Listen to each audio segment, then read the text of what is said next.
पर आप राष्ट्रपति को सुन रहे थे, जिन्होंने कहा कि उत्तर प्रदेश ने 9 प्रधानमंत्री जरूर दिए हैं, लेकिन राष्ट्रपति सिर्फ एक ही है और आगे आपके लिए एक रास्ता खुल गया है। अगर आप उस संवैधानिक पद की गरिमा को बनाए रखेंगे, आपके लिए एक वो जरूर मदद साबित होगी और आगे आप अच्छा और बेहतर कर सकते हैं। रुक करेंगे उत्तराखंड की खबरों का। देहरादून से खबर, राज्य सरकार ले सकती है बड़े फैसले, प्रदेश में जारी रहेगा कोरोना कर्फ्यू।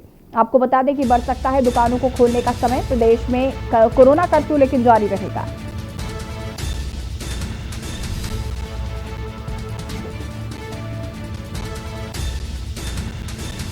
सुबह 7 बजे से शाम 7 बजे तक खुल सकते हैं बाजार।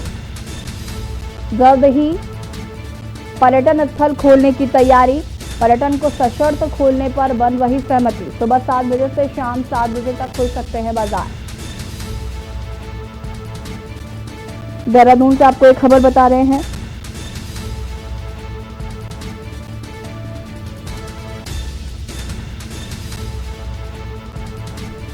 कोरोना कर्फ्यू उत्तर प्रदेश में जारी, माफ कीजिएगा, उत्तराखंड में जारी रहेगा। राज्य सरकार ले सकती है बड़े फैसले। प्रदेश में जारी रहेगा कोरोना कर्फ्यू। बढ़ सकता है दुकानों को खोलने का समय।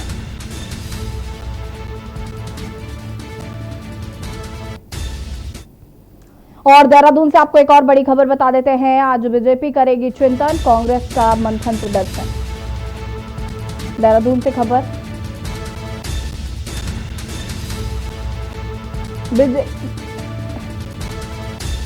बीजेपी का मिशन 2022 के लिए आज से रामनगर में चिंतन। 3 दिन 7 सूत्रों में उपचुनाव, विधानसभा चुनाव की रणनीति बनाएंगे और सीएम प्रदेश अध्यक्ष समेत पार्टी के चुनिंदा नेता इस बैठक में शामिल होंगे।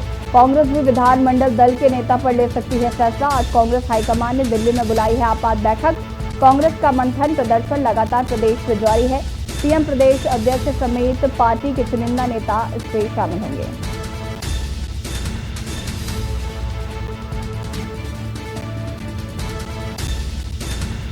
सीएम प्रदेश अध्यक्ष समेत पार्टी के चुनिंदा नेता इस बैठक में होंगे शामिल।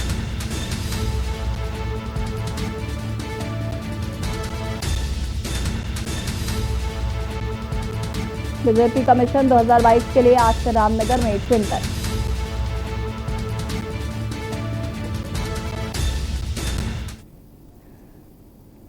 और अब आपको लक्सर से खबर बता देते हैं, जहां पर शादी समारोह में हर्ष फायरिंग करने का मामला सामने आया है। फायरिंग से महिला सहित 6 लोग घायल हुए हैं। गोली लगने से महिला की हालत गंभीर बताई जा रही है। पुलिस ने दूल्हे को पूछताछ के लिए कोतवाली बुलाया। लक्सर से खबर, जहां पर शादी समारोह में की गई हर्ष फायरिंग। फायरिंग से महिला सहित 6 लोग हुए घायल। दूल्हे को पुलिस ने पूछताछ के लिए बुलाया कोतवाली। लक्सर के सुल्तानपुर के जीवरडही गांव में का ये मामला बताया जा रहा है।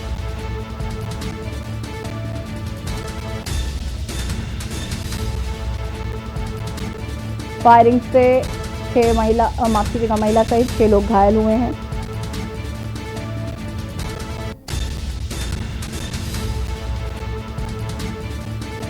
दक्षिण में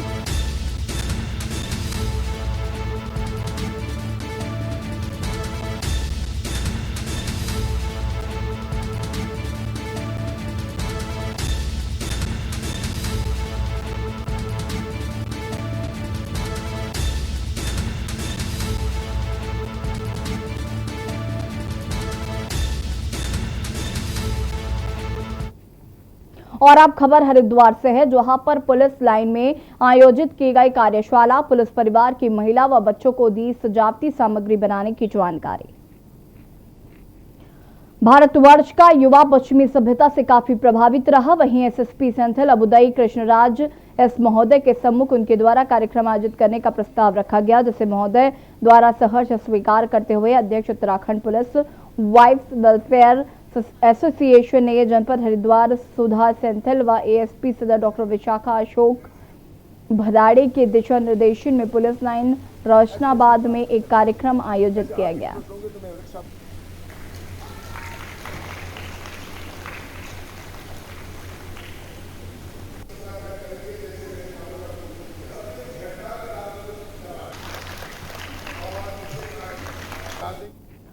और अब खबर दिनेशपुर से है, जहां पर भले ही राज्य सरकार सूबे में बेहतर स्वास्थ्य सेवा देने की बात करती हो, लेकिन इसका नजारा धरातल पर कुछ और ही है। पूरे मामले का खुलासा उस वक्त हुआ जिस वक्त एक मारपीट का पीड़ित सरकारी हॉस्पिटल में अपना स्वास्थ्य परीक्षण कराने पहुंचा, लेकिन उसे कई घंटे इंतजार करने के बाद भी इलाज मुहैया नहीं हुआ। उसे हार कर जिला अस्पताल की शरण लेनी पड़ी।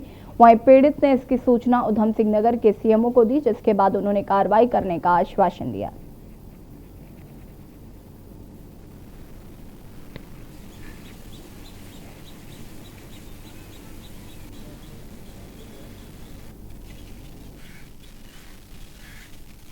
लगी थी, कान पे चोट लगी हुई थी और मैं ये पुलिस थाने में आया। मुझे सर यहाँ पे लेके चले गए अपना सरकारी हॉस्पिटल में, और सर 15-20 मिनट पहले बैठे रहे हम, और बाद में उन्होंने बोला 15 मिनट और रुक जाइए, डॉक्टर आने वाला है। पूरे 1.5 घंटे तक कोई डॉक्टर नहीं आया, कोई मेरा फर्स्ट एड किट नहीं दी गई। मेरा बहुत बुरा हाल था, मेरे 22 टाँके आए मेरे कान पे, मगर कोई ट्रीटमेंट नहीं हुआ मेरा।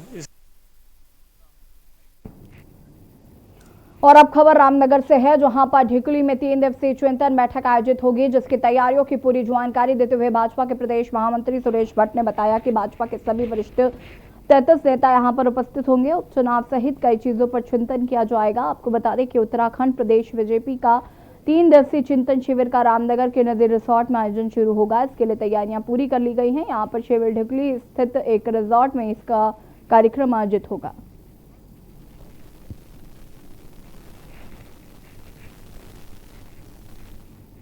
भारतीय जनता पार्टी की परंपरा में चिंतन बैठक करना ये एक सतत प्रक्रिया है। उसी क्रम में उत्तराखंड भारतीय जनता पार्टी की 3 दिन की चिंतन बैठक 27, 28, 29 को यहाँ रामनगर में होने जा रही है, जिसमें प्रदेश भर के मुख्यमंत्री सहित ऐसे लगभग 35 से कार्यकर्ता इसमें भाग लेंगे।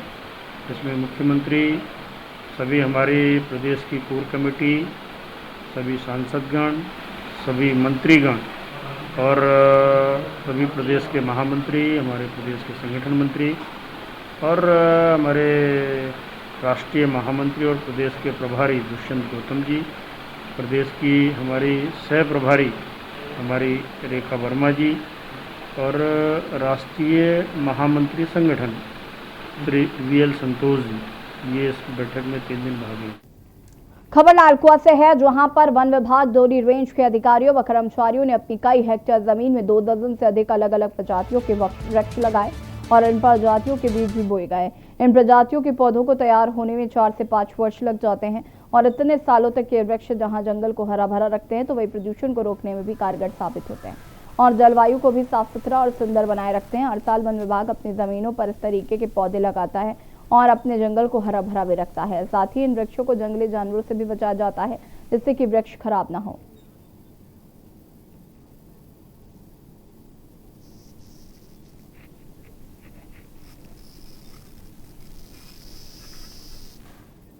डोरी रेंज के अंतर्गत 150 हेक्टेयर में इस वर्ष बीजारोपण किया जा रहा है। इसके अलावा उस उक्त क्षेत्र में 500 पाउंड प्रति हेक्टेयर के हिसाब से पौधारोपण भी किया जाएगा। तो जो इस वर्ष का लक्ष्य है डोरी रेंज का, इसमें विविध प्रजाति की हम पौधारोपण कर रहे हैं और बीज बोआन कर रहे हैं, ताकि आने वाले भविष्य में एक अच्छा सा वृक्षारोपण क्षेत्र तैयार हो जाए। करीब कितना समय लग जाता है इन वृक्षों को बड़ा होने में? 4 से 5 वर्ष में पौधे अपने आप में काफ़ी बड़े हो जाते हैं, एक सक्सेसफुल प्लांट के रूप में खड़ा हो जाता है। और जैसे कि किस किस प्रजाति के होंगे सर? आम, बहेड़ा, पीपल, नीम। और अब खबर नैनीताल से है, जहां पर पूर्व मुख्यमंत्री भारतीय जनता पार्टी के वरिष्ठ नेता त्रिवेंद्र सिंह रावत अपने 1 दिवसीय दौरे पर नैनीताल पहुंचे। नैनीताल पहुंचने पर भाजपा कार्यकर्ताओं ने राज्य अतिथि गृह में पुष्पगुच्छ देकर उनका जोरदार स्वागत किया। नैनीताल राज्य अतिथि गृह के सभागार में त्रिवेंद्र सिंह ने कार्यकर्ताओं से मुलाकात की। वहीं पूर्व मुख्यमंत्री त्रिवेंद्र सिंह रावत ने कहा कि कोविड काल में भाजपा कार्यकर्ताओं ने मिसाल पेश करते हुए रचनात्मक तरीके से कार्य किए हैं, जिसका कांग्रेस केवल विरोध और नेगेटिविटी फैला रही है। उन्होंने कहा कि रामनगर में आयोजित होने वाले 3 दिवसीय चिंतन शिविर में राजनीतिक हालातों व सरकार की उपलब्धियों पर विचार विमर्श करने के साथ ही आगामी चुनाव की रणनीति पर मनन चिंतन होगा। मनोज जोशी जी, हमारे प्रदेश कार्यकारिणी के सदस्य जी, 1 मिनट दया जी। रामनगर में भारतीय जनता पार्टी की चिंतन बैठक है और क्योंकि नेक्स्ट ईयर में चुनाव भी हैं तो स्वाभाविक रूप से एक राजनीतिक दल होने के नाते चुनाव के विषय पर भी वहाँ पर चिंतन होगा, यानी कि भविष्य का रोड मैप भी तैयार किया जाएगा। जो सरकार उत्तराखंड में काम कर रही है, उनके जो कार्य हैं पिछले 4-4.25 साल के, उन कार्यों को कैसे हम जनता तक बता सकते हैं, क्या क्या उपलब्धियां सरकार ने की हैं, वो सारे विषय भी इसमें चर्चा में होंगे। और राजनीतिक जो हालात हैं।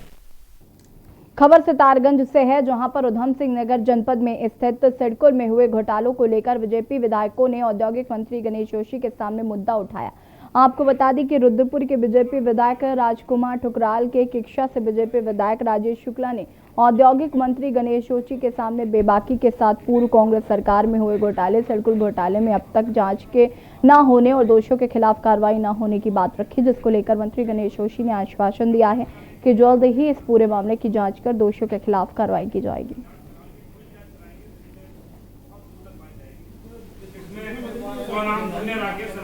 यहाँ पर मेरे संज्ञान में मामला आया है, हम उसकी जांच कराएंगे और उसमें जो भी दोषी होगा उसकी खिलाफ कार्रवाई होगी। तो पूरी रोड में कई जगह उन्होंने पैदल चल के उस रास्ते को देखा, आदरणीय मंत्री जी और वर्तमान एमडी सिडकुल श्री रोहित मीणा जी।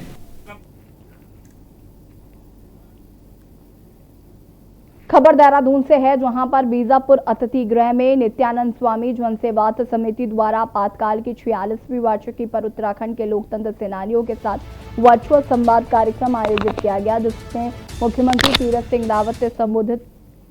रावत ने संबोधित करते हुए आपातकाल के कालखंड का इतिहास हमें बताता है कि किस प्रकार हमारे लोगों ने लोकतंत्र की रक्षा के लिए यातनाएं सही हैं। ऐसे लोकतंत्र के सेनानियों के सम्मान की परंपरा को बनाए रखना होगा और उनके सम्मान में किस प्रकार और बेहतर व्यवस्था की जा सके, इसके लिए अन्य राज्यों द्वारा संबंध में की जा रही व्यवस्थाओं का अध्ययन किया जाएगा।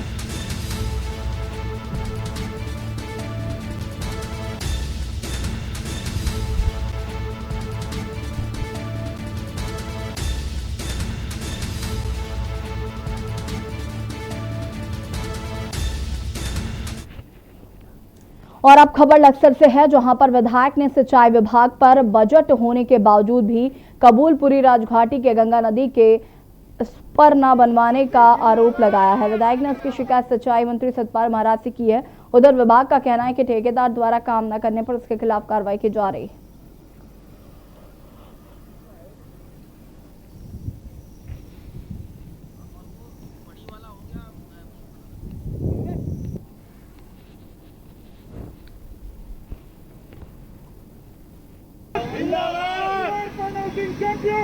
नाबार्ड योजना से 2 स्पर 150 मीटर लंबे भोगपुर से बालावाली बांध की सुरक्षा के लिए ये मंजूर किए थे मेरे आग्रह पर, और तब से लगाकर आज तक इसमें यहाँ के एक्शन डीके सिंह और एसडीओ और जेई आज तक कोई काम नहीं कर पाए।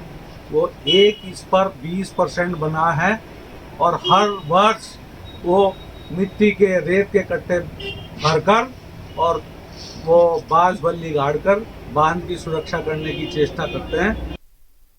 खबर काशीपुर के कुंडा थाना क्षेत्र से है, जहां पर पुलिस से चोरी छुपे नाबालिग लड़की का विवाह किया जा रहा था, जिसकी सूचना मिलते ही तत्काल मौके पर पुलिस पहुंच गई। पुलिस को देख विवाह समारोह में कोहराम मच गया। वहीं पुलिस ने बाल विवाह अधिनियम के तहत कानूनी कार्रवाई करते हुए लड़की की मां सरोज, बारात लेकर आए दूल्हे मनोज, उसके पिता हीरालाल व लड़के के मामा लेखराज को हिरासत में लिया और इस दौरान लड़की का पिता फूल सिंह व शादी संपन्न कराने आया पंडित मौके से फरार हो गया। इनकी गिरफ्तारी के लिए पुलिस ने ट्रेनिंग गठित कर आरोपी की तलाश जारी कर दी।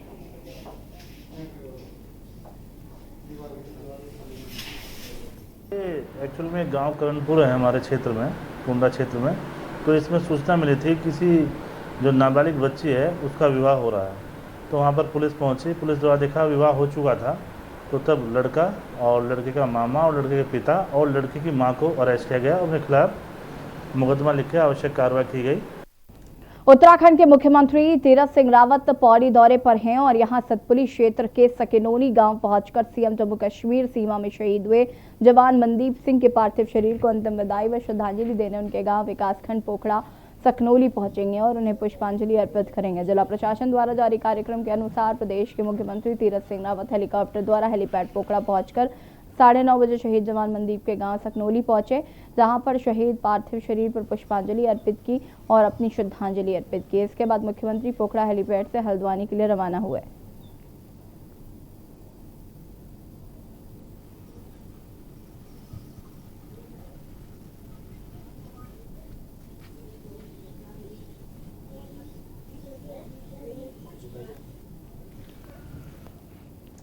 लालकुआ के आसपास के गांव में नाली, गुल और सड़क शौचालय जैसे काम विधायक निधि के पैसों से कराए जाते हैं। वहीं दूसरी तरफ जब ये काम होते हैं तब कोई भी अधिकारी निर्माण कार्य की गुणवत्ता को चेक करने नहीं आता। कारण 10 लाख का काम जब पास होता है तो वह ऊपर से नीचे तक कमीशन की भेंट चढ़ जाता है। उसकी गुणवत्ता 100% की जगह 30% ही रह जाती है, जिसका खामियाजा जिस क्षेत्र में निर्माण कार्य होता है उन ग्रामीणों को भुगतना पड़ता है और कुछ समय बाद निर्माण कार्य अपनी जर्जर स्थिति में आ जाता है और कार्रवाई के नाम पर संबंधित विभाग के कर्मचारियों और अधिकारियों की पीठ थपथपाई जाती है।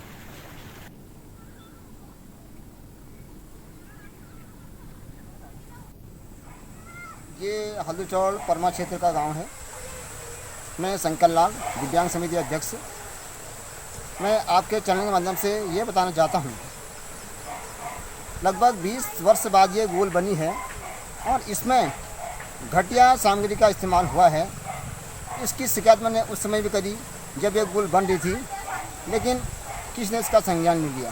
देखिए, ये परमा गांव है, ये दीना ग्राम सभा में आता है और यहाँ पे कुछ 2 महीने पहले पश्चात यहाँ पे गांव नहर का निर्माण किया गया, लेकिन नहर कुछ काम चलाओ बिल्कुल भी यहाँ पे जैसे आप देख सकते हैं कि नहर हमारे खेत पूरा पानी से भरा पड़ा है और यहाँ पे जो भी सीमेंट सब लगाया गया है, ये सब बेकार माल, कच्चा माल, बेकार माल लगाया गया है और हम शासन प्रशासन से निवेदन करते हैं कि इसको ठीक कराया जाए। वक्त हो गया एक छोटे से ब्रेक का, जो हाजिर होता है। आप देख रहे हैं के न्यूज़, खबरों का सारथी। सुबह के लिए उड़ चला गैरों की ज़मीं पर, खुशबू अपने पन की ढूंढता। दूर कितना भी जाओ, इस जुबान से दूर ना जा पाओगे। विमल, बोलो जुबान केसरी। आप देख रहे हैं के न्यूज़, खबरों का सारथी। ब्रेक के बाद एक बार फिर से आप सभी का स्वागत है। कोरोना महामारी के चलते उत्तराखंड के प्रसिद्ध चारधाम सूने पड़े हैं। कोविड के चलते करोड़ों श्रद्धालुओं ने चारधाम के दर्शन नहीं किए हैं और इसकी वजह से चारधाम यात्रा से जुड़े व्यवसायी काफी परेशान हैं। इसके साथ ही तीर्थ पुरोहित भी ईश्वर से जल्द कोरोना से राहत देने की प्रार्थना कर रहे हैं। वहीं करीब 1.5 साल से कोरोना के चलते चारधाम यात्रा ठप पड़ी है। हालांकि कोरोना के कम होते मामलों को देखते हुए राज्य सरकार ने अब 1 जुलाई से स्थानीय नागरिकों के लिए चारधाम यात्रा शुरू करने का फैसला किया है। देखिए रिपोर्ट।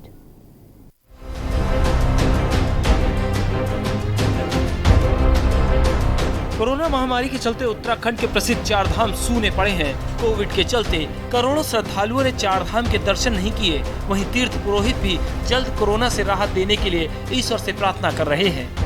भवन्तु सुखिनः, सर्वे सन्तु निरामया, सर्वे भद्राणि पश्यन्तु, मा कश्चित् दुःख भाग् भवेत्। आज हम भगवान केदारनाथ जी की तपस्थली से बोल रहे हैं, जहाँ पर इन दिनों हजारों तीर्थयात्री भगवान के दर्शन अभिषेक किया करते थे। कोरोना की महामारी को देखते हुए इन दिनों यहाँ सन्नाटा छाया हुआ है। सिर्फ यहाँ पर तीर्थ समाज के लोग ही विश्व के कल्याण के लिए पूजा पाठ कर रहे हैं। वहीं कोरोना की वजह से ठप पड़ी चारधाम यात्रा से राज्य की अर्थव्यवस्था पूरी तरह से पटरी से उतर गई है। इस यात्रा से जुड़े व्यवसायी यात्रा शुरू न होने से काफी परेशान हैं। वहीं इससे जुड़े लोगों ने सरकार से राहत की मांग की है। टैक्सी यूनियन के पदाधिकारी प्रवीण कुमार का कहना है कि यात्रा ठप होने से हजारों व्यवसायी काफी परेशान हैं। मेरा सरकार से यह गुजारिश है कि हमारा ना तो संचालित सही ढंग से हो पा रहा है गाड़ियों का और ना कोई गांव से लोग आवाजाही कुछ नहीं कर पा रहे हैं, क्योंकि जब यातायात व्यवस्था अगर सुरक्षित ढंग से नहीं हो पा रही है तो हमारा व्यवसाय भी समझो कि एकदम खतरे की कगार पे है। मेरा सरकार से यह गुजारिश है कि 2 साल का टैक्स माफ़ किया जाए और हमारा मतलब प्रत्येक चाहे मोटर मालिक हो चाहे ड्राइवर हो, सबको अपनी ओर से जो भी देना चाहते हैं सहायता के रूप में, सभी से गुजारिश है सरकार से कि जो भी आप सहायता कर सकते हैं वो आप। बता दें कि राज्य में कोरोना के कम होते मामलों के बाद तीर्थ कैबिनेट ने 1 जुलाई से चमोली जनपद में बद्रीनाथ, रुद्रप्रयाग जनपद में केदारनाथ और उत्तरकाशी जनपद में गंगोत्री यमुनोत्री दर्शन के स्थानीय नागरिकों को दर्शन की RT-PCR या फिर रैपिड एंटीजन टेस्ट के साथ अनुमति प्रदान करने की बात कही। हाईकोर्ट के निर्देश के बाद सरकार ने चारधाम यात्रा को व्यवस्थित करने के लिए देवस्थानम बोर्ड और जिला प्रशासन से समन्वय करने के लिए वरिष्ठ अधिकारी की तैनाती की जाएगी, जिसके द्वारा कोविड से संबंधित SOP को लागू करने के लिए निगरानी का कार्य होगा। सभी तीर्थ पुरोहितों को वैक्सीन लगाई जाएगी। ये जो चमोली के लोगों के लिए बद्रीनाथ जी, रुद्रप्रयाग जनपद के लोगों के लिए केदारनाथ जी और उत्तरकाशी जनपद के लोगों के लिए गंगोत्री और यमुनोत्री जी, जिसमें जिस तरह पिछली बार भी कहा गया था RT-PCR एंटीजन रैपिड टेस्ट का कंपल्सन बरकरार रहेगा और तीर्थ पुरोहितों को वैक्सीनेट किया जाएगा। ये भी आज निर्णय। अब सरकार की ओर से धीरे धीरे चारधाम यात्रा को खोला जा रहा है, वहीं इस मामले पर सियासत भी गरमा रही है। वरिष्ठ कांग्रेस नेता और पूर्व कैबिनेट मंत्री हीरा सिंह बिष्ट का कहना है, चारधाम यात्रा शुरू न होने से इससे जुड़े व्यवसायी काफी परेशान हैं। सरकार को चाहिए कि वो उनको आर्थिक मदद कर उनको राहत पहुंचाने का प्रयास करे। सरकार ने निर्णय केवल 4 जनपदों के लिए चारधाम यात्रा खोलना, इससे न तो पर्यटक को बढ़ावा मिलेगा, न क्षेत्रीय लोगों को लाभ मिलेगा, न होटल व्यवसायियों को लाभ मिलेगा। तो सरकार को एक स्टैंड लेना चाहिए। 4 जनपदों का कोई औचित्य समझ से बहुत दूर है, क्योंकि पर्यटक बाहर से आता है तो उससे हमारे होटल की, टूरिज्म की, गाड़ियों की, टैक्सी की, सभी की इनकम भी होती है। तो सरकार को इसको भी सोच समझना चाहिए, क्योंकि अभी ये नहीं कह सकते हम इससे मुक्त हो गए कोरोना महामारी से। कुल मिलाकर देखा जाए तो उत्तराखंड की आर्थिकी के लिए चारधाम यात्रा का शुरू होना बेहद जरूरी है, लेकिन कोरोना महामारी के चलते सरकार बड़ी सावधानी के साथ फैसले ले रही है। ऐसे में देखना होगा कि सरकार की ओर से उठाए जा रहे कदम कितने धरातल पर सकारात्मक साबित होते हैं। के न्यूज इंडिया के लिए देहरादून से अंकित काला की रिपोर्ट। खबर नैनीताल से है, जहां पर लॉकडाउन में मिले छूट के बाद सरोवर नगरी नैनीताल में पर्यटन धीरे धीरे पटरी पर लौटने लगा है, तो वहीं पर्यटन व्यवसाय से जुड़े कारोबारियों ने अपनी दुकानें खोली हैं। कोरोना काल में लॉकडाउन के दौरान वीरान पड़े पर्यटक स्थलों में पर्यटकों की चहलकदमी बढ़ने के साथ ही सरोवर नगरी नैनीताल के खूबसूरत नजारे देखने और ठंडी हवा का आनंद लेने पर्यटक परिवार के साथ पहुंचने लगे। तो वहीं नैनीताल पहुंचे पर्यटक नैनी झील में नौका विहार का आनंद उठा रहे हैं। नैनीताल में लॉकडाउन में मिली छूट के बाद पर्यटकों की बढ़ती आमद से पर्यटन व्यवसाय में जुड़े लोगों के चेहरे खिले हुए हैं।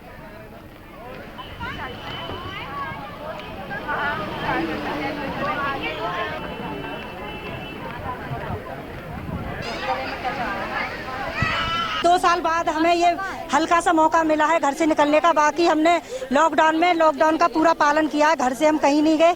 और जब अगर हमारा जरूरी काम से निकलना हुआ है तो हमने पूरी सावधानी बरती है। और अब भी हम यहाँ पे आए हैं तो पूरी सावधानी के साथ आए हैं ताकि कोई परेशानी हमें ना हो। और हमारा ये मानना है कि लोगों को अब भी सावधान रहना चाहिए। तो ऐसे जैसे हाल ही में हमारी शादी हुई है तो हम आए हैं फर्स्ट टाइम नैनीताल में। अच्छा लगा काफ़ी घूम के, क्योंकि दिल्ली में काफ़ी गर्मी थी और पेंडेमिक में सभी परेशान हो रहे थे, तो आके काफ़ी अच्छा लगा। यहाँ पे एनवायरनमेंट देख के इको फ्रेंडली है, काफ़ी पॉजिटिविटी है एनवायरनमेंट में। ये व्यवसाय धीरे धीरे जो 14 तारीख से खुला है हमारी बोटिंग का, लोगों को राहत मिली है। मतलब आने वाले दिनों के लिए अच्छी उम्मीद हो रही है कि लोग अपने मतलब घर का खर्चा अच्छे ढंग से चला सकेंगे। और मास्क के लिए बोट वाले मतलब कोई बोट वाले ऐसे हैं मतलब ये कोरोना वाली वो सोच ही नहीं रहे, लापरवाह हो रहे हैं। खबर उत्तराखंड में फिलहाल उतना ही। देखते रहिए के न्यूज इंडिया। नमस्कार।